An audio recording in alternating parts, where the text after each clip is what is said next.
Bonjour à toutes et à tous. Bienvenue à ce webinaire consacré aux maths-kinésithérapeutes nouvellement installés en libéral. Donc, ce webinaire est organisé par les URSSAF du Grand Est, donc l'Alsace, Champagne-Ardenne et Lorraine, et est également co-animé avec notre partenaire de l'assurance maladie qui est représenté aujourd'hui par la caisse primaire du Bas-Rhin. Alors, pour ma part, je suis Laurence Ballot, je suis coordinatrice de projet à l'URSSAF Alsace. Et aujourd'hui, je suis accompagnée d'Émeline Prouveau, de la CPM du Bas-Rhin, ainsi que de ma collègue Pascal Amoroso. Donc, ensemble, nous allons vous guider pendant environ 1 heure à travers les principales démarches et obligations pour bien démarrer votre activité en libéral. Mais tout d'abord, je vais laisser le soin à Pascal de se présenter et à Émeline également, si elle a pu nous rejoindre, sinon elle le fera tout à l'heure. Bonjour à toutes et à tous, je suis Pascal Amoroso, je suis responsable accueil à l'URSSAF Alsace. Je ne sais pas si Émeline a pu encore se connecter, je ne crois pas. Ce n'est pas grave. Si, Émeline. Désolée, je pensais que c'était 14h. Non, 13h45. On avait avancé un petit peu, mais il n'y a pas de souci, c'est les joies du direct. Je vous laisse du coup le soin de vous présenter rapidement. D'accord, toutes mes excuses. Donc, je suis Prouveau Émeline, je suis référente installation à la CPM du Bas-Rhin. Donc, on installe les professionnels de santé, entre autres les kinés. Merci. Alors, avant d'entrer dans le vif du sujet, j'ai quand même quelques petits éléments pratiques sur le déroulé de ce webinaire à partager avec vous. Donc, je vous informe tout d'abord que cette session est enregistrée. Le replay sera disponible dans quelques jours sur les chaînes YouTube des URSSAF d'Alsace, Champagne-Ardenne et Lorraine. Le lien de téléchargement du support, lui, il vous sera transmis ultérieurement par mail à l'adresse que vous avez utilisée pour vous inscrire à cette présentation. Une autre précision, vous avez un onglet conversation sur le haut de votre écran. Donc, n'hésitez pas à y poser vos questions en évitant bien évidemment de partager des informations trop personnelles. Et pensez également à consulter les réponses apportées au fil de l'eau par notre chatter. Aujourd'hui, nous avons la chance d'accueillir Antoine, expert à l'URSSAF Champagne-Ardenne, et j'en profite pour le remercier par avance pour ses contributions. Nous consacrerons de toute façon une vingtaine de minutes à la fin de cette présentation à répondre oralement à vos questions. Et enfin, dernier point, pour le confort de tous, je vous remercie de penser à couper vos micros lorsque vous n'intervenez pas. Et moi, je voulais rajouter, n'hésitez pas à les ouvrir dès que vous souhaitez poser une question. Vos micros sont ouverts, on est là pour vous répondre en direct. Voilà, donc quand vous souhaitez poser une question à l'oral, toujours en haut de votre écran, vous pouvez vous signaler avec l'option « Lever la main ».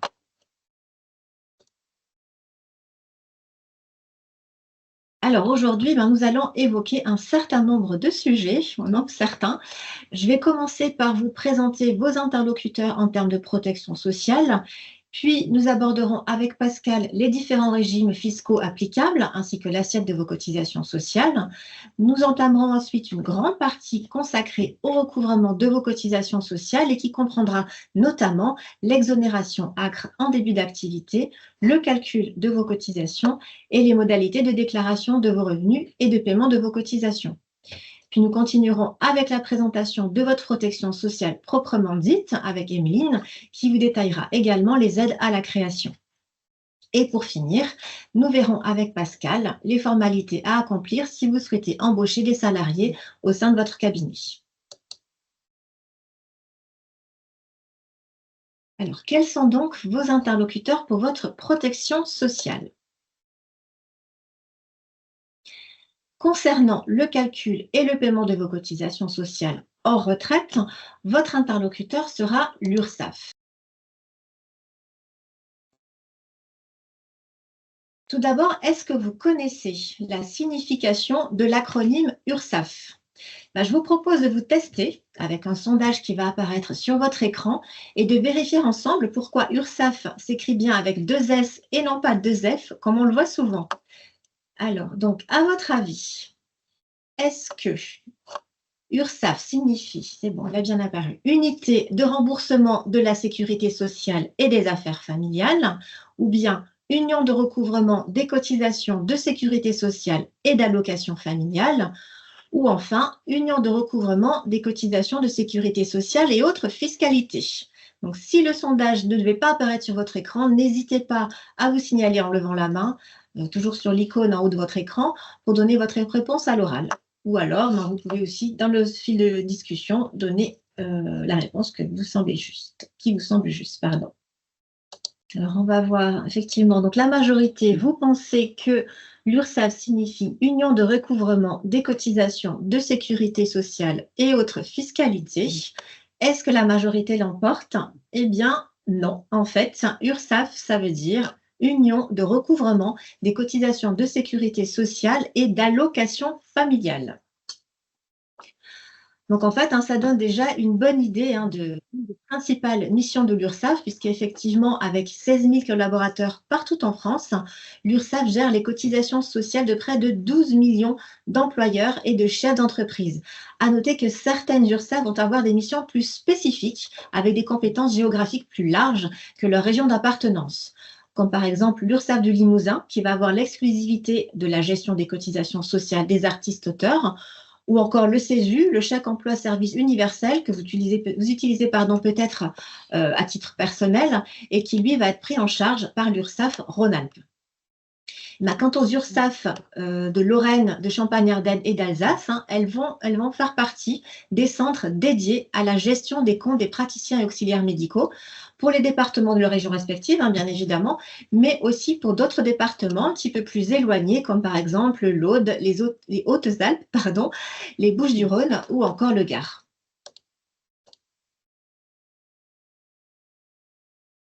Donc, l'une des principales missions, c'est donc bien la collecte et la redistribution des cotisations sociales pour financer la protection sociale.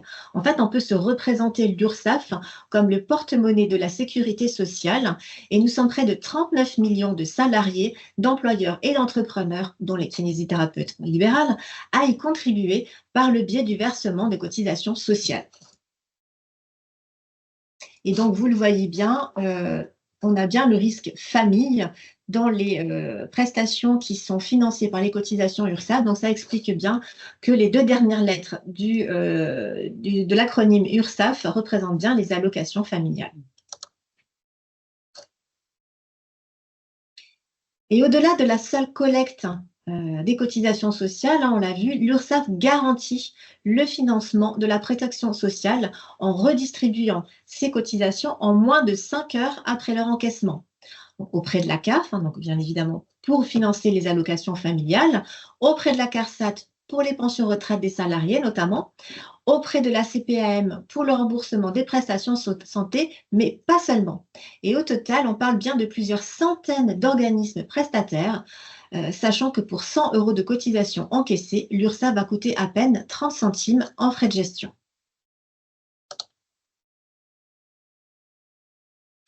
Et concrètement, c'est bien grâce à vos cotisations URSSAF que vont être financées les prestations sociales.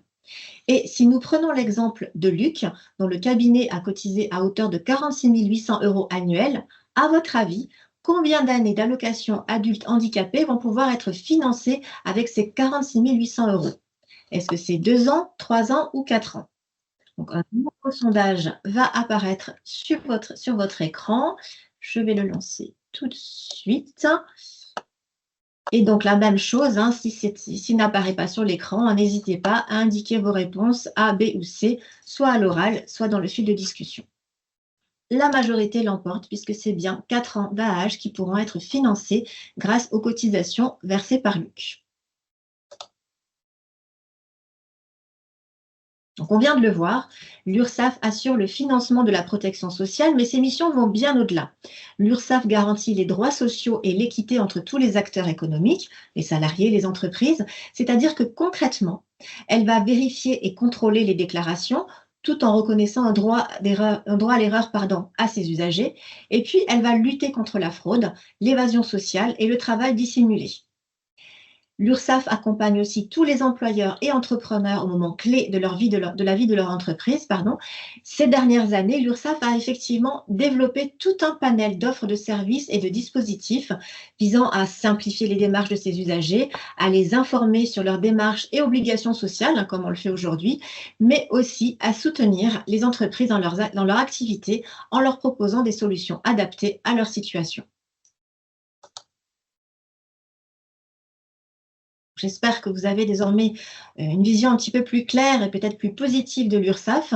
Mais voyons maintenant avec Pascal les différents régimes fiscaux et sur quelle base sont calculées les cotisations sociales en fonction du choix fiscal effectué. Donc, la première possibilité qui s'offre à vous, et ce, si votre chiffre d'affaires est inférieur à 77 700, c'est d'opter pour le régime spécial BNC, c'est-à-dire micro-BNC. À ce moment-là, le revenu qui sera pris en compte représente 66% de vos recettes, donc du chiffre d'affaires. Mais la condition est bien de ne pas dépasser ce montant de 77 700, à savoir que c'est un montant annuel si vous démarrez votre activité au 1er janvier. Si cela n'est pas le cas, ce montant va être proratisé au nombre de jours. Vous avez sous vos yeux un petit exemple d'un début d'activité au 1er mars. Entre le 1er mars et le 31 décembre, il y a 306 jours. Donc, on va prendre cette limite de 77 700 qu'on va multiplier par 306 jours, qu'on divisera par 366, puisque cette année est une année bissextile, et la limite à ne pas dépasser au niveau du chiffre d'affaires pour pouvoir opter pour ce micro-BNC est de 64 962 pour ce qui naît ayant démarré au 1er mars.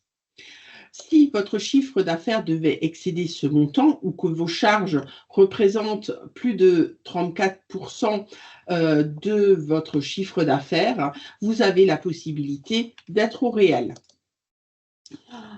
Au réel, un comptable, la plupart du temps, hein, bien entendu, vous pouvez vous-même faire un bilan, mais il y aura un bilan de fait. De ce bilan sortira le bénéfice. Ce bénéfice est calculé en fonction du chiffre d'affaires, auquel on déduit les charges, les frais et les cotisations sociales. Pour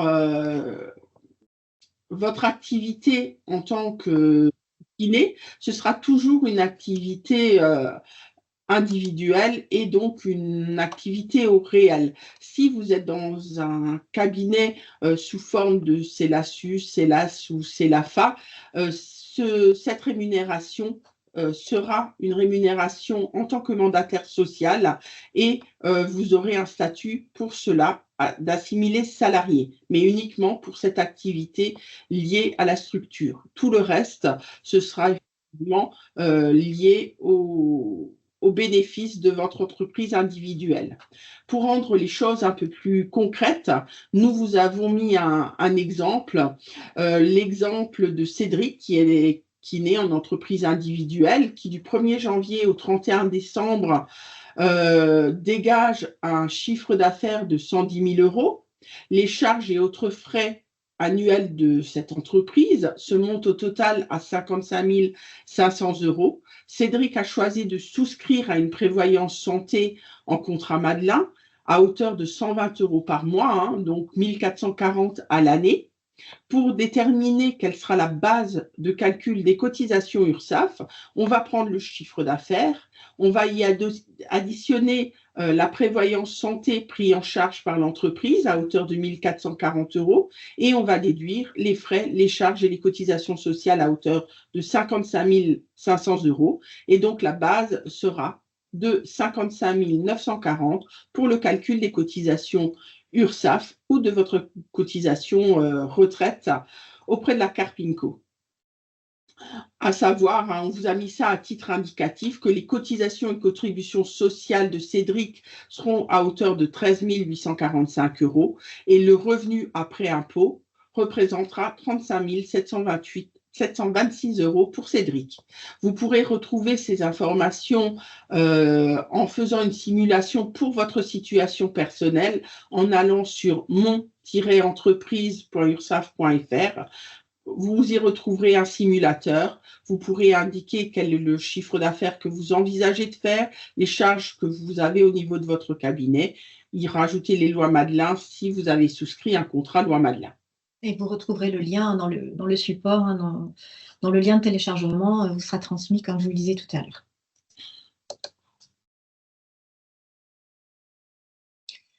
Donc, nous allons maintenant aborder avec toi, Pascal, hein, le calcul des cotisations en début d'activité et les possibilités d'exonération, notamment avec l'ACRE, l'aide à la création et la reprise d'entreprise. Effectivement, Laurence, pendant cette première année d'activité, il existe une exonération que l'on appelle ACRE, aide à la création et la reprise d'entreprise. Elle court sur 1 an de date à date et le montant de l'exonération va dépendre du revenu qui sera déclaré l'année suivante. Donc, cette exonération est accordée à tous, sauf ceux en ayant déjà bénéficié dans les 3 dernières années ou ceux qui radieraient et reprendraient une entreprise dans la foulée avec une interruption de moins d'1 an. Donc, pour tous les autres, cette exonération sera maintenue dès lors que le revenu qui sera déclaré l'année suivante pour cette année de début d'activité sera inférieure à 34 776. Elle sera partielle entre 34 776 et 46 368 et l'exonération tombera dès lors que le revenu déclaré par le nouveau kiné l'année suivante sera supérieur à 46 368 €.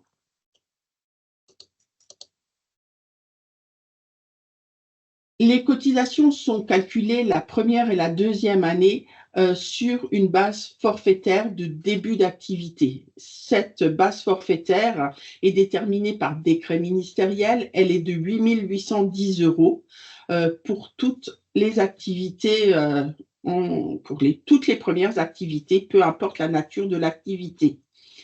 À savoir que si cette base ne vous correspond pas, vous avez la possibilité d'estimer un revenu. On y reviendra un peu plus tard. Je ne sais plus, je perds le fil de ce que je voulais vous dire, excusez-moi. Sur cette base de 8 810 €, vous allez voir que les cotisations qu'on continue à vous réclamer sont différentes selon qu'on parle des cotisations URSSAF ou des cotisations de votre organisme de retraite. On calculera les cotisations pour cette année 2024, mais également pour 2025, jusqu'au moment où vous ferez votre première déclaration de revenus. C'est à ce moment-là que la base de calcul changera et que vous serez à ce moment-là en régime de croisière. Vous voyez sous vos yeux les cotisations 2024 avec une exonération ACRE et des cotisations 2025 sans cette exonération ACRE. Toujours sur cette base forfaitaire, tant que vous n'avez pas déclaré de revenus. Vous voyez que d'un côté, il y a les cotisations URSSAF, de l'autre, les cotisations CARPLITO. Les cotisations maladie, maternité, indemnité journalière, allocation familiale sont exonérées. Par contre, les cotisations formation et CFG, CRDS ne le sont pas. Vous voyez qu'elles sont pour l'une à hauteur de 116 € et l'autre à hauteur de 855 €. Ce sont des cotisations toujours calculées sur ces 8 810 €. Les cotisations retraite de base et donc une cotisation pour la CURS à hauteur de 9 €, qui elle aussi est réclamée par l'URSSAF. Du côté CARPLITO, vous avez les cotisations retraite de base qui sont exonérées. Par contre, la retraite complémentaire, le régime vieillesse sociale, le régime de l'avantage social vieillesse n'est pas exonéré et l'invalidité d'essai non plus. Donc, en première année d'activité, sur 8 810 €, vous vous retrouvez avec des cotisations à hauteur de 4 411 €. La seconde année, toujours sur cette base de 8 810, vous aurez des cotisations à hauteur de 5 397 parce que les cotisations maladie, maternité, on va le voir sous un certain seuil, le taux de cotisation est de 0.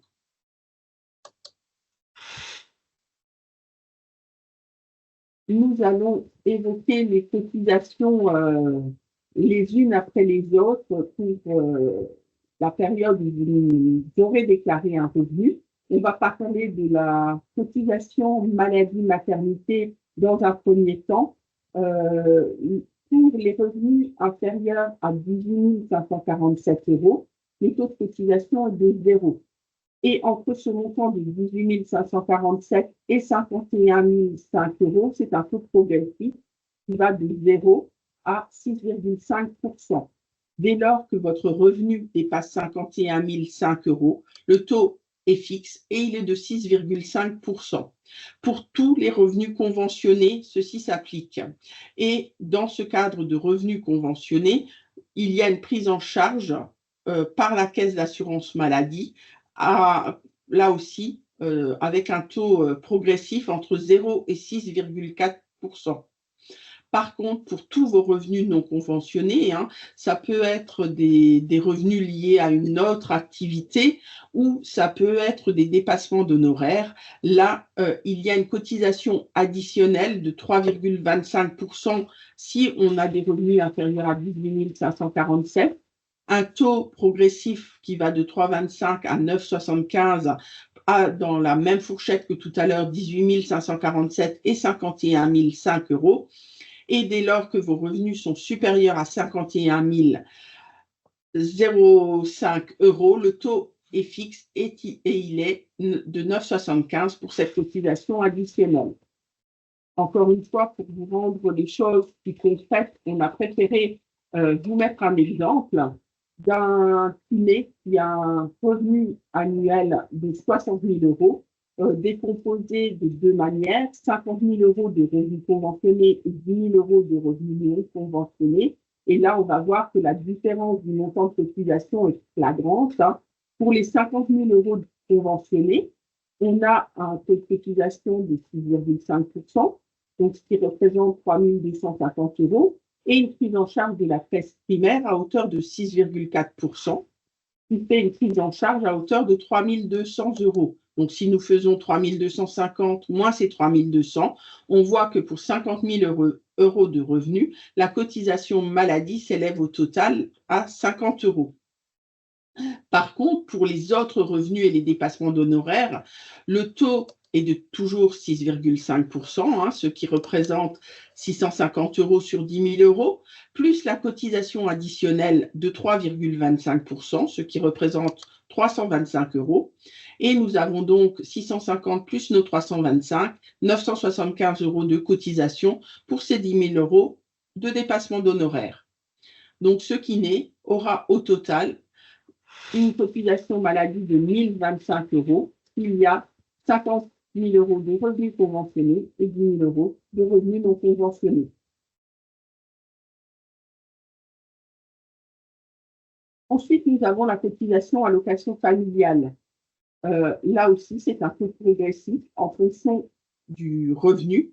Dès lors que vous avez un revenu inférieur à 51 005 €, le taux est de 0, donc pas de cotisation allocation familiale. Entre 51 005 € et 64 915, le taux est progressif, entre 0 et 3,10. Et dès lors que le revenu est supérieur à 64 915, le taux est fixe et il est de 3,10%. Une cotisation un peu plus simple à calculer parce que le taux est fixe dès le départ et il est de 9,70%. C'est le calcul de la CSG-CRDS. À savoir que sur vos revenus de remplacement, les allocations forfaitaires de repos maternel, les indemnités journalières ou tout autre, le précompte de la CSG-CRDS sera fait directement par l'organisme qui vous verse cette prestation et on vous prélèvera directement les 6,70% de taux de cotisation. La contribution aux unions régionales des professionnels de santé, la CURPS, le taux est de 0,10% et en fonction de votre revenu d'activité, et elle est limitée à 232 € pour 2024, peu importe votre revenu. Autre cotisation, qui est elle aussi forfaitaire. Elle représente 0,25% du plafond de sécurité sociale qui pour cette année 2024 est de 46 368 €. Et donc le montant est fixe pour cette année, il est de 116 € pour cette cotisation à la formation professionnelle.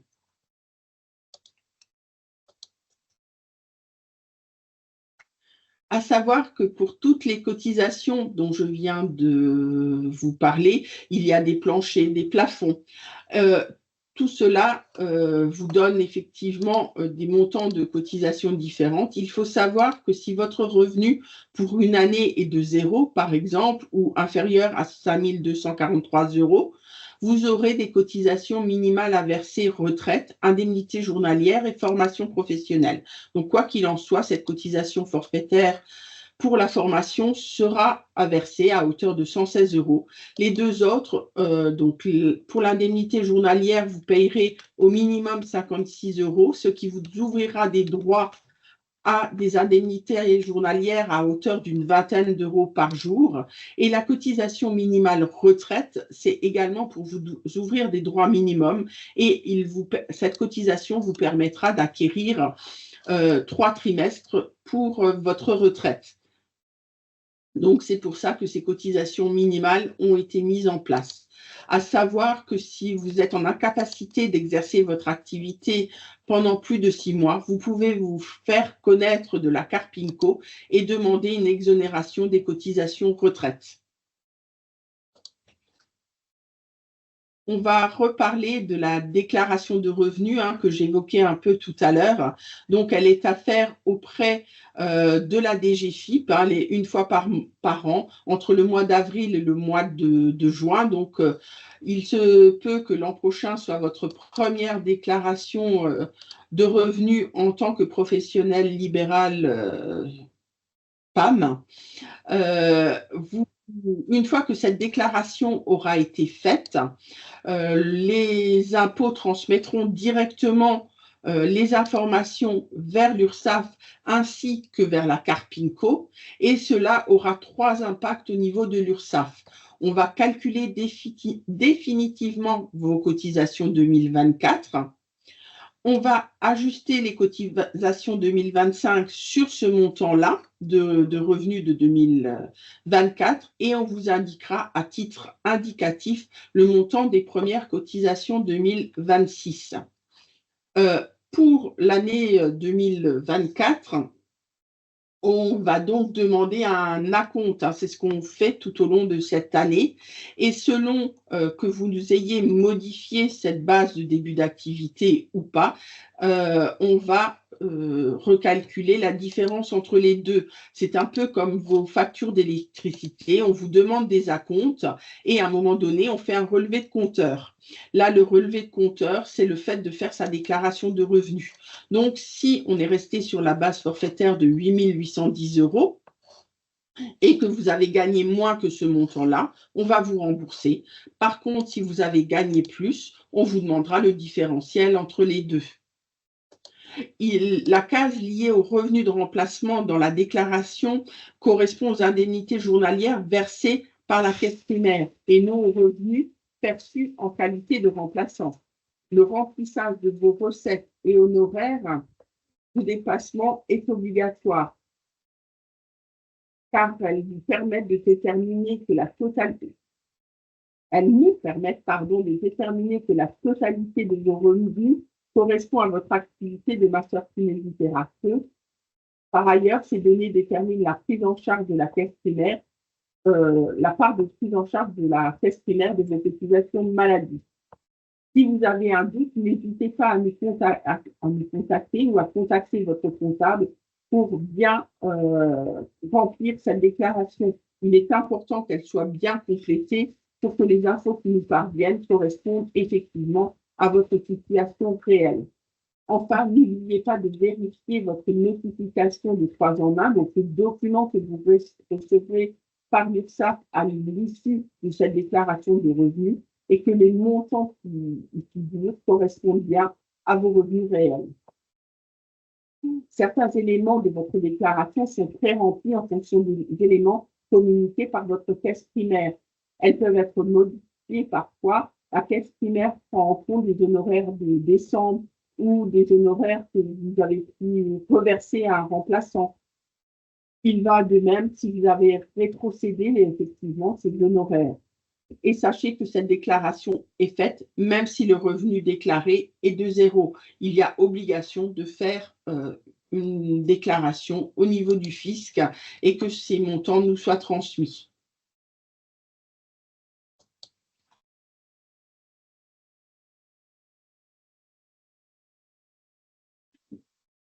Vous trouverez un simulateur sur le site URSSAF, ainsi que de nombreuses autres informations.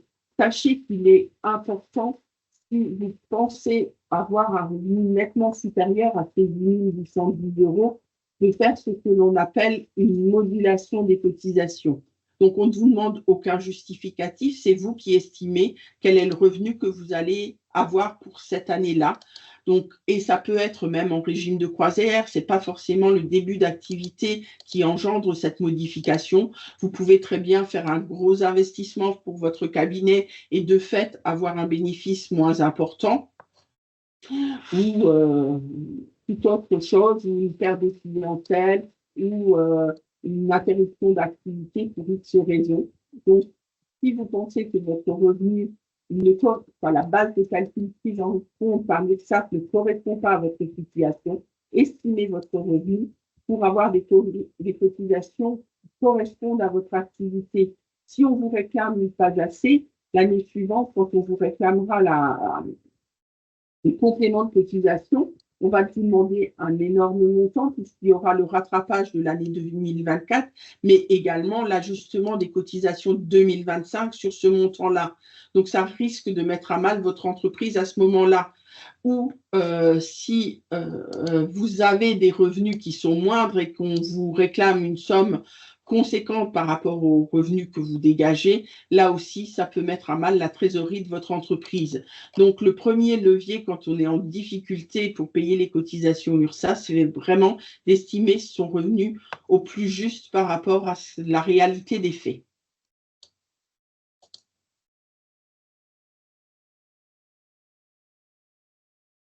À savoir que quand on vous réclame des cotisations, si vous ne faites rien et que vous n'optez pas pour le prélèvement automatique, on va vous réclamer les cotisations trimestriellement, le 5 février, le 5 mai, le 5 août et le 5 novembre.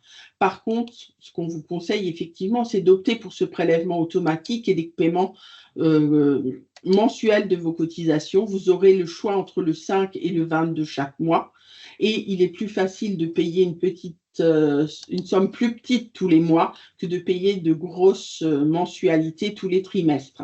Vous pourrez adhérer au service en ligne sur ursaf.fr dans votre espace.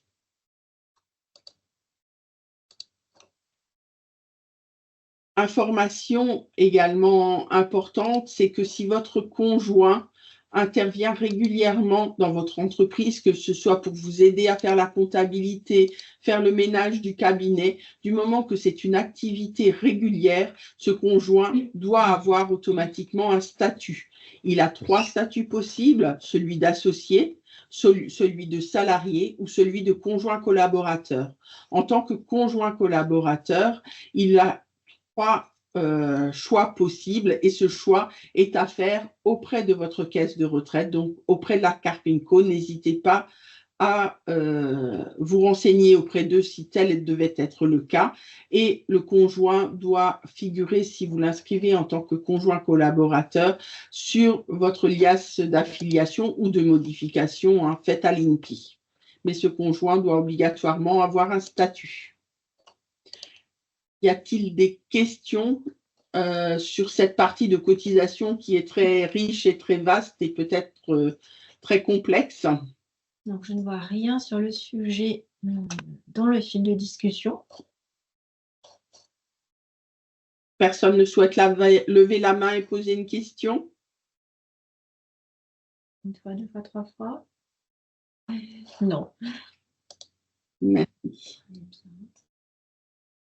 On va pouvoir passer à la protection sociale. On l'a vu tout à l'heure, Vous allez avoir différents interlocuteurs selon votre besoin. Et on va voir maintenant avec Emeline en quoi consiste précisément la protection sociale des masseurs kinésithérapeutes. Alors, en tant que libéral, donc vous avez un régime, vous êtes rattaché au régime général. Il n'y a pas de particularité du régime local. Donc, de ce fait, quand vous débutez l'activité, il est très important de le signaler à votre complémentaire santé, puisqu'ils vont devoir rembourser davantage vos soins à titre personnel, puisque le régime général demande une intervention plus élevée de la part de la mutuelle. La mutuelle n'étant pas obligatoire, vous pouvez également exercer sans, entre guillemets, parce que ça concerne votre couverture personnelle. Sachez juste que le régime des praticiens auxiliaires médicaux conventionnés, donc ce régime général, vous laissera un reste à charge assez important, surtout en cas d'hospitalisation. Vous avez tout de même 20% de la facture totale à charge. Donc, c'est quand même recommandé de prendre une complémentaire santé et de faire le point quand votre régime est à jour. Au niveau de l'arrêt maladie, donc si jamais vous êtes en arrêt de travail dans le cadre de l'activité libérale, durant la première année pour les masseurs kinésithérapeutes remplaçants, il y a une carence de 90 jours, puisque la CPM ne participe pas au paiement de l'arrêt maladie sur cette première année. Donc, s'il y a un arrêt de travail inférieur à 90 jours, il n'y aura aucune rémunération, donc en parallèle, aucune rentrée d'argent et des cotisations, elles, qui vont continuer. Sachez que passé la première année en tant que remplaçant, vous avez le droit à une prise en charge de la CPAM avec le versement d'une indemnité journalière dès le 4e jour d'arrêt de travail et jusqu'au 90e jour, où dans tous les cas, c'est à ce moment-là que la Carpinco verse ses indemnités journalières une fois le 90e jour d'arrêt de travail atteint. Donc ça, c'est le schéma pour les remplaçants. Pour les masseurs kinésithérapeutes installés, donc la prise en charge se fait dès le début de l'activité par la CPAM et ce, dès le 4e jour d'arrêt de travail. Donc, il n'y a que 3 jours de carence. Néanmoins, l'arrêt maladie reste rémunéré sur une indemnité journalière plafonnée. Donc, il y a tout de même une perte de revenus plus ou moins conséquente en fonction des revenus que vous percevez.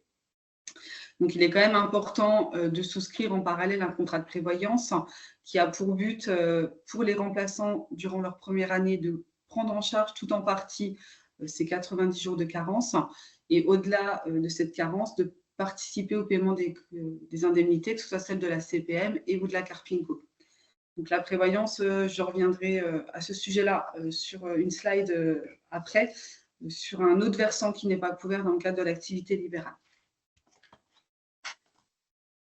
En ce qui concerne l'accueil d'un enfant, donc en cas de congé, en cas de maternité, de grossesse, donc un congé maternité est prévu, vous avez le droit à la rémunération du congé maternité sur la durée légale, donc en fonction du nombre d'enfants attendus et ou déjà à charge.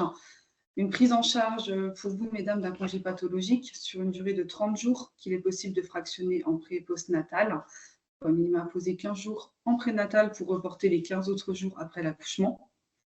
Et une allocation forfaitaire de repos maternel. Donc, c'est une somme qui vous est versée à l'arrivée de l'enfant.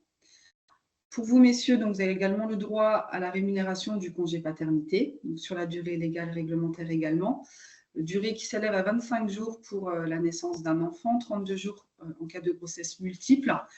Sur cette période, il faut poser 7 jours dès la naissance de l'enfant, donc stopper une activité sur ce délai-là. Et après, le reste du congé paternité peut être posé quand vous le souhaitez au cours des 6 mois de l'enfant. Et en cas d'hospitalisation du nouveau-né, 30 jours supplémentaires peuvent vous être rémunérés. Et pour l'adoption, ça rejoint la maternité et l'adoption, la maternité et la paternité, pardon, au niveau de la durée légale. Il y a juste des documents différents adressés à la CPM pour prétendre à l'indemnisation de l'accueil de l'enfant. Alors, en tant que libéral, le risque professionnel n'est pas automatiquement couvert. Donc, tout ce qui est accident de travail, de trajet et la maladie professionnelle sur le long terme ne sont pas automatiquement pris en charge. Pour être couvert à ce niveau-là, on vous recommande soit par la prévoyance d'inclure cette garantie dans votre contrat, soit de souscrire à l'assurance volontaire accident de travail que la CPM propose. Le but de cette couverture, c'est surtout de vous verser une rente. Si jamais il y a une incapacité totale ou partielle qui découle de l'un de ces 3 risques-là, cette rente va vous permettre d'avoir un revenu fixe et régulier afin de vous retourner professionnellement et financièrement. Si c'est un accident grave, hein, où vous êtes totalement en incapacité pendant plusieurs mois d'exercer, on revient sur le schéma de l'arrêt maladie. Donc, il n'y a aucune rentrée d'argent et des cotisations qui, elles, continuent. Donc, c'est bien de vous prémunir même au plus bas afin de vous assurer sur ce risque-là. Et vous pouvez faire évoluer cette garantie tout au long de votre carrière. Donc, deux possibilités, soit la prévoyance l'inclut dans le contrat que vous avez mis en place, soit vous pouvez souscrire donc à l'assurance que la CPM propose. Dans tous les cas, vous ne les cumulez pas, ça fait double emploi. C'est soit la prévoyance, soit l'assurance maladie si vous voulez vous prémunir. Et l'assurance que la CPM propose permet, hormis le versement de cette rente, de prendre en charge tous les soins rattachés à ce risque professionnel à 100%, ce qui a pour conséquence de ne faire aucune avance de frais chez les professionnels de santé. Et en cas d'accident de trajet ou de travail mortel, les frais funéraires sont pris à notre charge et une rente est versée aux personnes que vous avez à charge à ce moment-là et qui ont moins de 25 ans, donc principalement les enfants.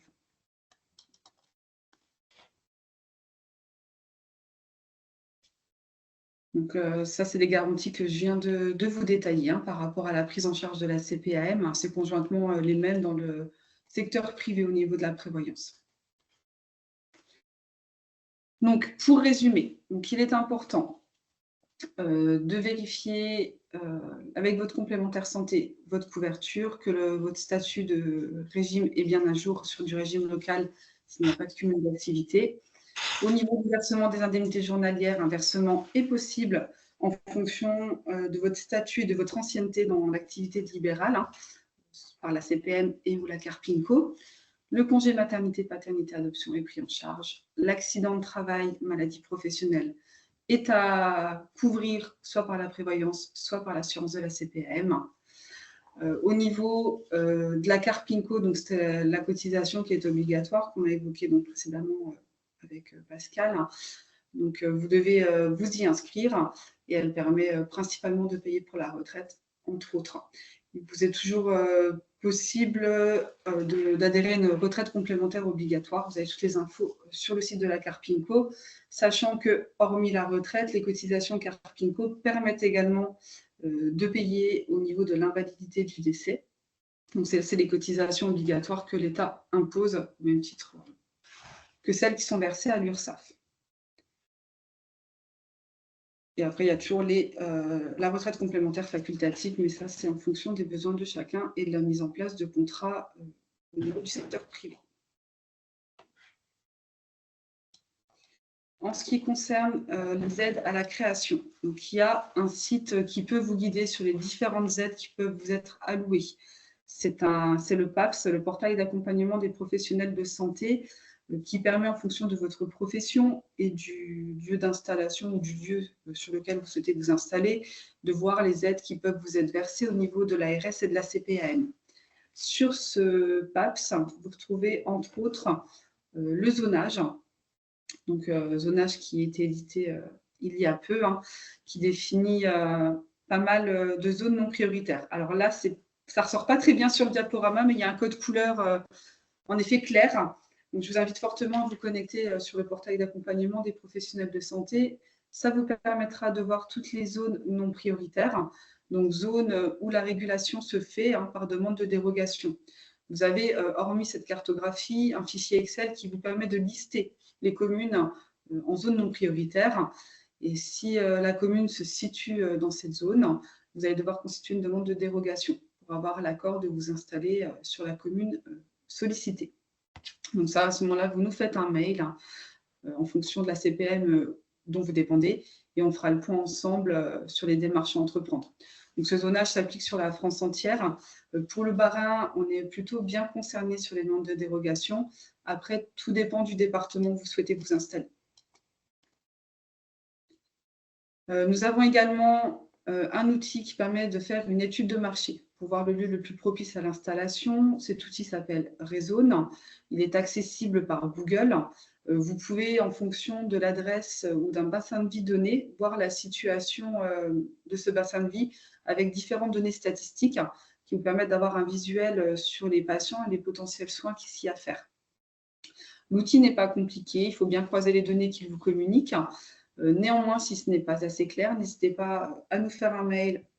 Alors pareil, en fonction de la CPM de votre lieu d'installation ou de résidence principale pour les remplaçants. Et on fera ensemble le point pour voir et décrypter toutes les données statistiques.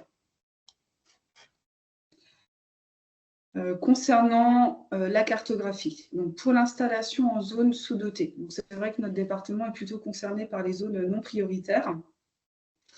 A contrario, les zones prioritaires, où il y a un réel besoin de masseurs kinésithérapeutes, on vous incite à vous y installer avec des contrats d'aide à l'installation. Donc, il y a 3 types de contrats. Le premier contrat qui permet l'installation pour une création de cabinet, donc une première installation, où une aide forfaitaire de 49 000 € peut vous être versée. Alors, c'est en 4 fois, hein, c'est un contrat qui est établi sur 5 ans, mais le premier versement s'établit à la fin de la première année. Donc, de ce fait, ça se fait en 4 versements, avec un supplément de 150 € par mois si vous accueillez des stagiaires. Donc, ce contrat est sur une durée de 5 ans.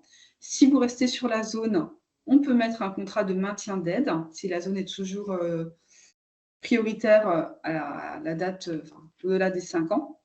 À ce moment-là, on part sur un contrat de 3 ans, avec cette fois-ci une aide forfaitaire de 3 000 € par an et toujours les 150 € par mois si vous accueillez des stagiaires. En cas d'installation, en cas d'intégration d'un cabinet déjà existant en zone prioritaire, on vous aide également à hauteur de 34 000 € versés en 4 fois. C'est également un contrat de 5 ans, avec toujours les 150 € par mois en cas d'accueil d'un stagiaire. Et sur le même principe, une fois que les 5 ans sont passés, on peut vous proposer le maintien avec l'aide sur la zone, si celle-ci est toujours en zone prioritaire à ce moment-là. Sachant que le zonage est revu tous les 5 ans, donc il y a des possibilités que ça évolue entre deux. Une fois que le contrat initial de 5 ans est mis en place, si la zone permute en cours de route, vous restez sur le contrat établi initialement. Donc l'aide, si vous restez au-delà jusqu'aux 5 ans, vous aurez le droit à la totalité des aides, même si la commune a changé de zone. A contrario, les conventionnements en zone non prioritaire. Donc là, on est sur des zones surdotées, où il y a trop de masseurs kinésithérapeutes par rapport aux soins qui sont demandés. Donc, il est toujours possible d'intégrer ces zones non prioritaires sur certaines conditions. Donc, si vous souhaitez intégrer une commune concernée, donc il faut anticiper au maximum la demande en nous sollicitant le plus rapidement possible, puisqu'il va falloir constituer une demande de dérogation, donc un dossier qui va être présenté à une commission paritaire qui se constitue en partie pour la défense du patient, en partie pour la défense de la profession.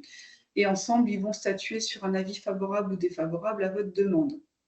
Une fois cet avis donné, il est soumis au directeur de la CPAM, qui a la décision finale, de suivre ou non la commission, et vous êtes ensuite notifié par courrier recommandé de la possibilité ou non de vous installer sur le cabinet ou la commune souhaitée. Sachant qu'en cas d'accord, la date de début d'activité ne pourra se faire qu'à la date du courrier vous notifiant l'acceptation. Donc, il n'y aura pas de rétrocession possible, c'est seulement à partir de la date d'accord que vous pouvez débuter l'activité. Donc, il y a différents motifs dérogatoires qui sont possibles. Le plus récurrent, c'est la demande du 1 pour 1, donc un masseur kinésithérapeute installé sur la zone qui souhaite quitter cette zone pour différentes raisons. Donc, il vous désigne comme successeur de sa place. Il y a d'autres motifs dérogatoires prévus conventionnellement, comme des changements au niveau de la vie personnelle ou professionnelle, une offre insuffisante de soins spécifiques quand vous êtes spécialisé dans un certain domaine, ou le risque économique. Donc, chaque dossier est étudié au cas par cas. Vous avez un interlocuteur privilégié à ce moment-là qui échange avec vous sur la constitution du dossier, sur le motif. Donc, pour que votre demande soit étudiée, comme dit, contactez-nous plus rapidement. La commission paritaire se réunissant tous les 2 mois, la demande de dérogation peut prendre 3 mois. Donc, c'est un délai relativement long. Quand vous voulez intégrer une zone non prioritaire, il faut l'anticiper au maximum. En ce qui concerne la rémunération, donc la rémunération se fait à l'acte par tous les actes que vous allez facturer et coter via la nomenclature, donc la NGAP, nomenclature qui est automatiquement reprise par votre logiciel. Vous allez également avoir le droit à 2 forfaits qui viennent se cumuler à vos actes. Pour les patients qui sortent d'hospitalisation suite à un AVC ou une chirurgie orthopédique. Ces patients, si vous les prenez en charge dans les 15 jours de leur sortie d'hospitalisation, vous avez le droit à un forfait de 100 € pour l'AVC et de 20 € pour la chirurgie orthopédique. Forfait que vous devez renseigner pour la plupart des logiciels manuellement, en plus de la facturation donc des actes. Et ce forfait ne se facture qu'une fois dans la prise en charge du patient. Vous allez également avoir le droit annuellement à un forfait lié à l'équipement informatique du cabinet, puisqu'en fonction du logiciel métier que vous allez utiliser, s'il est compatible dossier médical partagé, donc le DMP, que ce logiciel métier est à jour, en reprenant bien les derniers avenants de votre profession, que vous utilisiez SCORE pour la dématérialisation des ordonnances, que vous ayez une messagerie de santé sécurisée, et enfin que vous ne dépassiez pas plus de 30% de feuilles de soins papier sur l'année calendaire, vous permet de bénéficier d'un forfait de 490 € qui est versé par année échue courant mars de l'année suivante. Donc, quand vous débutez l'activité en cours d'année, donc le premier forfait se verse au prorata de votre exercice et le forfait année pleine suivra l'année suivante. Il est possible également au niveau de ce forfait d'avoir un bonus de 100 € si vous intégrez l'exercice coordonné. Alors, l'exercice coordonné est défini par 3 structures. La plus connue, c'est la maison de santé pluriprofessionnelle. C'est des grands locaux où sont réunis à minima 2 médecins et un auxiliaire médicaux. Mais le but, c'est qu'il y ait d'autres professionnels de santé. Bien souvent, il y a des infirmiers, des kinés, des médecins, des dentistes et autres. Et vous travaillez ensemble avec la même patientèle et vous coordonnez vos soins ensemble. Donc, la MSP, c'est simple, vous êtes tous réunis au même endroit. Sur le même principe, il y a la CPTS et l'ESP, où là, par contre, vous êtes chacun dans vos propres cabinets en tant que libéral. Et les réunions se font, le partage et la coordination de votre patientèle avec les autres professionnels de santé du secteur se font lors de réunions en accompagnement avec l'ARS et la CPAM. Vous allez définir lors de la première réunion le sujet à mettre en place pour coordonner au mieux votre patientèle et vous allez développer ce sujet-là tout au cours des différentes réunions qui s'en suivent. Donc, c'est structuré par un contrat. Chaque personne qui intègre la CPTS ou l'ESP participe au contrat et aux objectifs et avec rémunération à la clé, tout comme la maison de santé pluriprofessionnelle.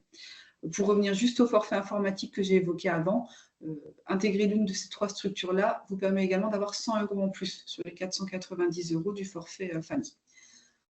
Pour intégrer l'exercice coordonné, donc il faut acter au niveau d'une société, puisque vous devez ouvrir une CISA. Donc, c'est une structure juridique qui permet de rassembler tous les professionnels de santé qui intègrent cet exercice coordonné et qui permet de verser en une seule fois les fonds rattachés aux objectifs atteints, qui ensuite sont redistribués autour des professionnels de santé qui sont dans l'exercice coordonné, donc dans la MSP, CPTS ou SP, ou de réinjecter cet argent dans le développement autre que de manière individuelle.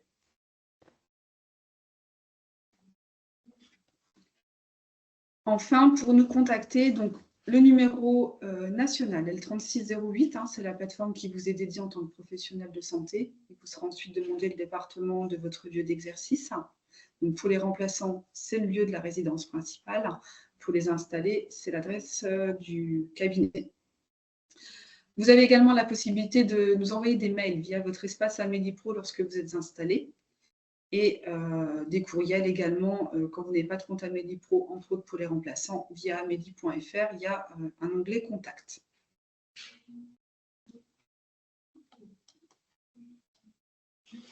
Merci beaucoup, Emeline. Je vérifie juste dans le fil de discussion, est-ce qu'il y aurait des questions sur cette deuxième grande partie? Je ne vois toujours rien. Du coup, on va pouvoir voir avec Pascal les démarches à accomplir pour devenir un employeur, puisque que ce soit au moment de la création de votre cabinet ou si votre activité prend de l'ampleur, vous pouvez tout à fait être amené à embaucher un ou plusieurs salariés.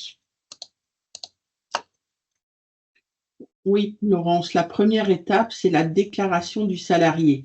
Elle se fait par une déclaration préalable à l'embauche, qu'on appelle DPAE. Ceci est obligatoire avant, ça peut être 1 heure avant ou quelques jours avant, donc déclarer qu'on va embaucher un salarié. C'est le prérequis pour pouvoir démarrer l'activité du salarié. Soit on peut le faire directement sur ursaf.fr ou sur NetEntreprise. Par cet acte, il va effectivement déclarer le salarié. Ensuite, il faudra faire ce qu'on appelle une DSN, déclaration sociale nominative, qui engendrera la fiche de paye et les déclarations à faire à l'URSSAF et les cotisations à payer pour ce salarié. 2 possibilités, soit passer par l'expert comptable ou un éditeur de paye qui pourra faire ces 2 démarches à votre place. Deuxième possibilité, c'est d'opter pour un service gratuit de l'URSSAF qui s'appelle le TESE. C'est un peu comme le CESU pour les particuliers. C'est le titre emploi service entreprise. Par ce service en ligne, les 2 actions peuvent être faites. La première, donc, de déclarer le salarié, de pouvoir trouver des exemples de contrats de travail et ensuite de faire chaque mois la déclaration du nombre d'heures et du salaire horaire, ce qui permettra d'éditer une fiche de paye à remettre au salarié. Le paiement des cotisations, dans les 2 cas, que ce soit par la DSN ou par le TESE, est à payer auprès de l'URSSAF pour la protection sociale de votre salarié. Et on sera même amené à prélever l'impôt sur le revenu, l'impôt à la source pour votre salarié.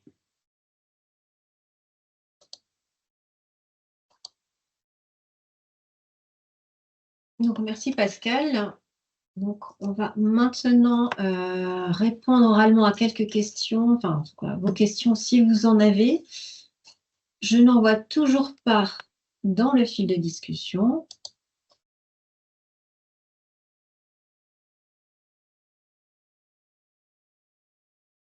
Bon, j'imagine que nous avons été particulièrement clairs. Ah, il y a une main levée. Ça y est. Arnaud. Arnaud, on vous écoute.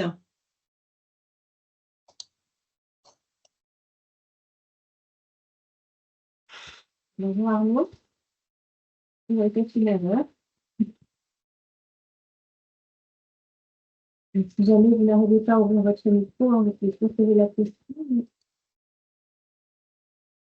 Votre micro, voilà. Oui, bonjour, vous m'entendez? Bonjour Arnaud, c'est bon, on vous entend maintenant. Bonjour. Je pense que nous sommes que des jeunes qui commençons notre travail de masseur kiné. Vous n'avez pas parlé de la CFE. Est-ce que ça a un lien directement avec l'URSSAF ou plus parce que vous avez parlé des impôts et avec impôt Gouv, je sais que ceci est relié Oui. C'est un impôt. à cela. Y a-t-il un lien avec l'URSSAF directement? Non. En fait, c'est effectivement votre centre des impôts des entreprises qui vous réclamera cette cotisation foncière des entreprises. À savoir que vous êtes exonéré la première année d'exercice de cette cotisation foncière des entreprises. La deuxième année, vous êtes exonéré à hauteur de 50% et à partir de la troisième année, elle est due complètement. Je ne peux pas vous indiquer de montant parce qu'en fait, il y a 3 inconnues qui permettent de calculer le montant de cette cotisation foncière des entreprises.